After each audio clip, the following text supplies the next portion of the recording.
Specially ये सवाल ना एक्स जो कादियानी होते हैं उनसे बहुत पूछा जाता है कि हजरत ईसा और कि उनके अलैहिस्सलाम के बारे में कि उनको हम जैसे उनको कहते हैं ना कि वो फोत नहीं हुए, वो ऊपर उठाए गए हैं। ठीक है जी, हमारा तो अब क्योंकि हम सारी जिंदगी तो कुछ और समझते रहे और फिर हम मैं एक्स कादियानी भी हूँ जैसे सबको पता ही है।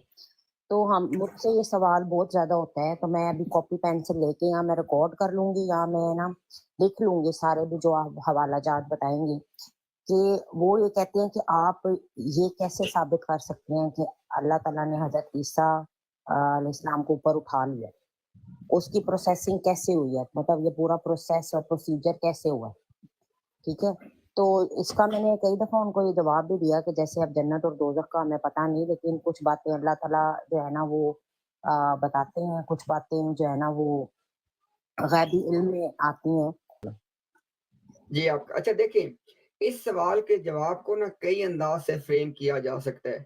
मैं इंशाल्लाह 1-2 बिल्कुल ऐसे सादे अंदाज़ में बातें करूँगा कि जो किसी भी बंदे को समझ आ सके। उसके बाद इंशाल्लाह ज़िया इसमें कुछ जो वर्ड इसमें ऐड करना है वो भी इंशाल्लाह कर सकते हैं।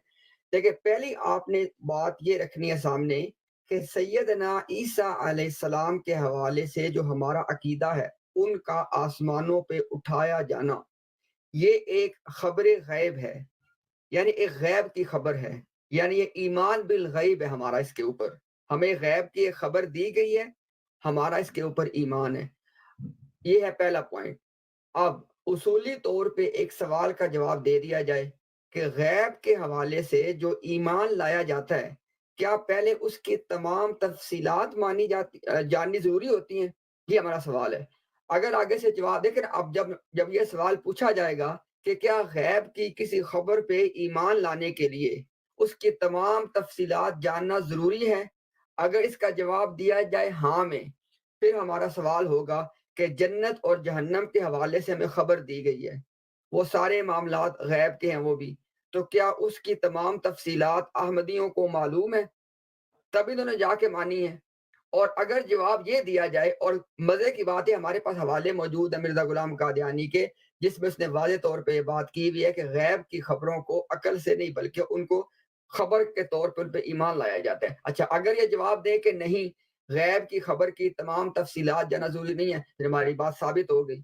तो इस तरह आपने मुख्तसर अंदाज़ में बात को लेके चलना है, वरना इस बात को जितना मर्ज़ी आप फैला लें, फैलाई भी जा सकती है। जी, ज़िया भाई इसमें जो भी आप ऐड करना चाहें। नहीं, बस यही मुख्तसर जवाब यही है कि कादियानी इस तरह के क्वेश्चन करके ना आपको कंफ्यूज करने की कोशिश करते हैं। ये सिरे से कोई सवाल बनता ही नहीं है। गैब के मुतल्लिक हमसे क्यों सवाल पूछना? गैब का इल्म सिर्फ अल्लाह ताला को है। अंबिया को भी उतना ही मालूम होता है जितना अल्लाह उनको बताए, और हमें भी वही मालूम होता है जो हमें अल्लाह बताए या अल्लाह का रसूल बताए। जितना हमें अल्लाह और अल्लाह के रसूल ने बता दिया उतना हमें पता है, जो नहीं बताया वो हमें नहीं पता।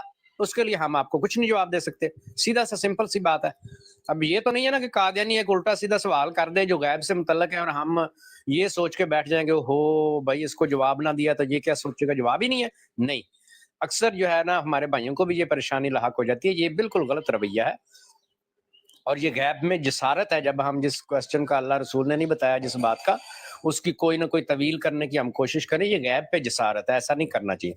बस उनको सिंपल जवाब दें कि हमें अल्लाह और अल्लाह के रसूल ने, अल्लाह ने इतना बता दिया कि मैंने उनको अपनी तरफ उठा लिया। अब वो पहले आसमान पे हैं, दूसरे पे हैं, चौथे पे हैं, अर्श पे हैं, कुर्सी पे हैं, कहाँ पे हैं, वो अल्लाह बेहतर जानता है। हमें इतना पता है कि अल्लाह ने अपनी तरफ उठा लिया और कुर्ब क़यामत में उनका नुज़ूल होगा। हाँ, हम वो आसमान पे उठाए गए हैं, ये मतलब कहाँ से निकालते हैं, इसके लिए हम आपको दलील बता देते हैं। इसके लिए कुरान पाक में जो है जब नबी पाक सल्लल्लाहु अलैहि वसल्लम की ख्वाहिश हुई कि उनका किबला जो है वो तब्दील होना चाहिए, बैतुल मक़दस की बजाय बैतुल्लाह शरीफ, काबा शरीफ होना चाहिए, तो नमाज़ पढ़ रहे थे, गालिबन ज़ोहर की नमाज़ थी, तो नमाज़ के दौरान अपना चेहरा मुबारक आसमान की तरफ बार-बार उठाते थे।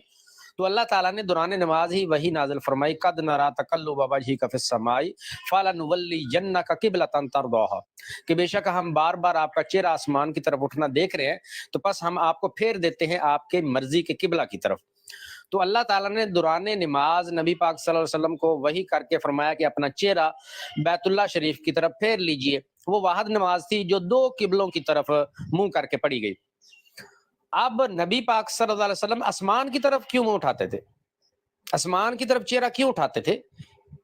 قادیانی بھی ہم سے یہ سوال کرتے کہ اللہ آسمان پہ ہے جو اوپر دیکھتے تھے. یہ سوال تو اللہ کے رسول سے کریں، آپ قرآن پاک پہ کریں. قرآن پاک نے اکثر عمل نے ہمیں بتایا کہ اللہ تعالیٰ کی ذات باری تعالیٰ جو ہے ان کی نسبت ہم جب کسی طرف کی کرنا چاہیں، کسی طرف کی طرف نسبت کرنا چاہیں، کوئی متعین کرنا چاہیں اللہ کی طرف، تو وہ صرف بلندی ہو سکتی ہے، ورنہ اللہ تعالیٰ اپنے علم اپنے طاقت کے اعتبار سے ہر جگہ پہ موجود ہے. لیکن اگر ہم تعین کرنا چاہیں کسی طرف کا تو وہ بلندی ہو سکتی ہے. اور یہی بات مرزا غلام قادیانی نے بھی اپنی تسلیم کی ہوئی ہے کہ شریعت نے صرف دو طرفوں کو مانا ہے، ایک رحمان کی طرف ہے جو بلندی ہے آسمانوں کے پر، اور ایک شیطان کی طرف ہے جو پستی ہے زمین کی طرف. دوسرا جو ہے اللہ تعالیٰ نے قرآن پاک میں سورہ ملک ہے اس میں اللہ تعالیٰ نے فرمایا ہے اَأَمِنْتُم مَنْ فِي السَّمَاءِ أَن يَخْسِفَ بِكُمُ الْأَرْضَ فَإِذَا هِيَ تَمُورُ، کیا تم بے خوف ہو گئے ہو اس ہستی سے کہ جو کہ آسمانوں میں ہے؟ اور مرزا غلام قادیانی کے بیٹا جو بشیر الدین ہے اس نے اس کا ترجمہ یہ کیا ہے کہ کیا تم آسمان میں رہنے والی ہستی سے بے خوف ہو گئے ہو؟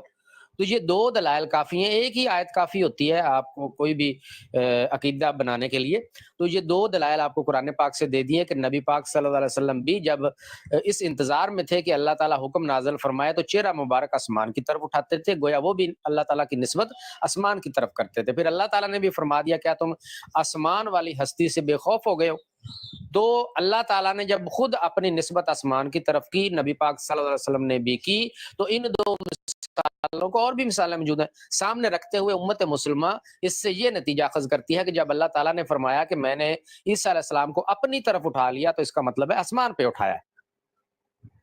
تو اس سے ہم آسمان کا مطلب جو ہے وہ لیتے ہیں. ادروائز ہمارا کلیئر جو ہمیں اللہ تعالیٰ نے بتایا وہ یہی ہے کہ اپنی طرف اٹھا لیا، اور نبی پاک صلی اللہ علیہ وسلم نے فرمایا کہ قرب قیامت میں وہ نازل ہوگے. یہی ہمارا عقیدہ ہے. اب نازل ہونے کا جو کیفیت بیان ہوئی ہے کہ دو فرشتوں کے کندھوں پر وہ ہاتھ رکھے ہوئے نازل ہوں گے، یہاں سے ہمیں پتہ ہے. اگر کوئی قادری نے پوچھا اچھا جی اس سے پہلے وہ کس کیفیت میں ہوں گے، دوسرے آسمان سے کیسے گزریں گے، تیسرے آسمان سے کیسے گزریں گے، فلاں خلا کو کیسے پار کریں گے، وہ ہمیں اللہ نے نہیں بتایا، اس کا ہم کوئی جواب نہیں دے سکتے. شکریہ. وہ دیکھیں یہ روحانی خزائن کی والیوم نمبر 15 جلد نمبر 15 پیج نمبر 499 499. سنیں ذرا، مرزا صاحب فرما رہے ہیں جی کہ لیکن وہ خدا جو بھائی کسی کا مائک اوپن ہے بھائی پلیز مائک میوٹ کریں. اچھا جی مرزا صاحب کہہ رہے ہیں کہ لیکن وہ خدا جو آسمان پر ہے جو دل کے خیالات کو جانتا ہے. Volume number 15 page 499. آپ اس سے واضح حوالہ کیا دیں آگے سن لیں. ملفوظات نیا ایڈیشن ہے والیوم نمبر 3 پیج نمبر 482. وہاں پہ مرزا صاحب نے ہیڈنگ باندھی ہے، یا ان کی جماعت نے مرزا صاحب کی بات پہ ہیڈنگ باندھی ہے خدا تعالیٰ کے آسمان میں ہونے کا مفہوم. یعنی وہ انہوں نے وضاحت کرنے کی کوشش کی کہ آسمان میں کیسے ہیں، لیکن آسمان میں ہونے کا اقرار کیا. آگے دیکھیں ذرا، یہ والیوم نمبر 22 پیج 154 روحانی خزائن کا. ہاں میں اس قدر جانتا ہوں کہ آسمان پر خدا تعالیٰ کی غیرت عیسائیوں کے مقابل پہ بڑا جوش مار رہی ہے. اب دیکھیں مرزا صاحب بالکل واضح اور دو ٹوک انداز میں اللہ تعالیٰ کے آسمان میں ہونے کی تصدیق کر رہے ہیں.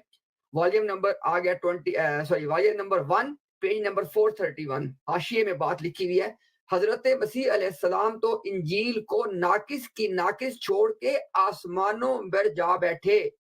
اب دیکھ لیں آسمانوں پہ جا بیٹھنے کا یہ کیوں یہاں پہ کر رہے ہیں، آگے دیکھ لیں اس بات کو ذرا. آپ یہ دیکھیں جی کہ یہاں پہ مرزا غلام قادیانی کا ایک اور حوالہ بھی چلے دے کے بات مکمل کرتے ہیں. Volume number 3 page volume number 3 ہے خزائن کا، پیج 52 ہے. کہہ رہے ہیں جی کہ اب پہلے ہم صفائی بیان کے لیے یہ لکھنا چاہتے ہیں کہ بائبل، اگر نوٹ کریں بات کو، بائبل اور ہماری احادیث اور اخبار کی کتابوں کی روح سے جن نبیوں کا اسی وجود عنصری کے ساتھ آسمان پر جانا تصور کیا گیا ہے وہ دو نبی ہیں، ایک یوحنا جن کا نام ایلیا اور ادریس بھی ہے، اور دوسرے مسیح ابن مریم جن کو عیسیٰ اور یسوع بھی کہتے ہیں. اب یہاں پہ نوٹ کرنے والی بات یہ ہے، ہمارا مطالبہ قادیانیت سے یہ ہے کہ وہ احادیث उनके मानी आप जो मर्जी कर लें, आसमान पे जाने के मानी आप जो करना चाहते हैं कर लें। हमारा एक मुतालबा है, वो अहादीस पेश करें जिसके हवाले से देखिए मिर्जा साहब क्या कह रहे हैं, जिन नबियों का इसी वजूद अंसरी के साथ आसमानों पर जाना तसव्वुर किया गया है, हमें सिर्फ वो अहादीस ला के दिखाई जाएं, उसके बाद मानी की हम बात उनके साथ कर लेंगे। तो ये आपको चंद हवाले भी दे दिए जिसमें वाज़ेह तौर पे मिर्जा साहब तस्लीम कर रहे हैं अल्लाह ताला का आसमानों में होना और ईसा इब्न मरियम का आसमानों की तरफ उठाया जाना। ये मोबाइल एप्लीकेशन है आपके उसमें आईपैड में शायद इंस्टॉल हो जाएगी, क्योंकि आईपैड का भी सिस्टम सारा मोबाइल वाला ही होता है। तो ये मैं नीचे स्पेलिंग लिख रहा हूँ, आप प्ले स्टोर पे जाइएगा, सेम यही स्पेलिंग्स लिखिएगा, तो ब्लैक कलर का उसका आइकॉन है, तो वो सामने आ जाएगी, आप उसको इंस्टॉल करके रखें। उसमें है सर्च की ऑप्शन। तो फॉर एग्जांपल आपको कोई भी मसला, कोई भी बात दरपेश होती है, जैसे कि आपने अभी इधर आके क्वेश्चन किया और आपके पास और कोई सोर्स नहीं होता, तो आप उस सर्च बॉक्स में जो आपका क्वेश्चन है ना, उसके जो मेन 2-3 वर्ड्स है ना, वो क्वेश्चन उसमें सर्च बॉक्स में लिख के सर्च करें, तो उससे मुताल्लिका आपको जवाब भी मिल जाएंगे सारे, और हवालों के जो सफ़हात हैं वो भी वहां से आपको मिल जाएंगे। वो उनको आप डाउनलोड भी कर सकती हैं, स्क्रीनशॉट भी ले सकती हैं उनका, और कहीं आगे आप उनको डिस्प्ले कर सकती हैं। तो ये काफी आपको ना हेल्प आउट करेगी एप्लीकेशन। ये आप नीचे नीचे लिखे, अच्छा आपने लिख दिया एमडीए फैक्ट्स। अच्छा जी, ठीक है जी। एमडीए फैक्ट्स ब्लैक कलर का इसका आइकॉन होगा, ब्लैक कलर का। जी जी, बहुत बहुत शुक्रिया, जज़ाकल्लाह भाई। अल्लाह हाफ़िज़ सबको।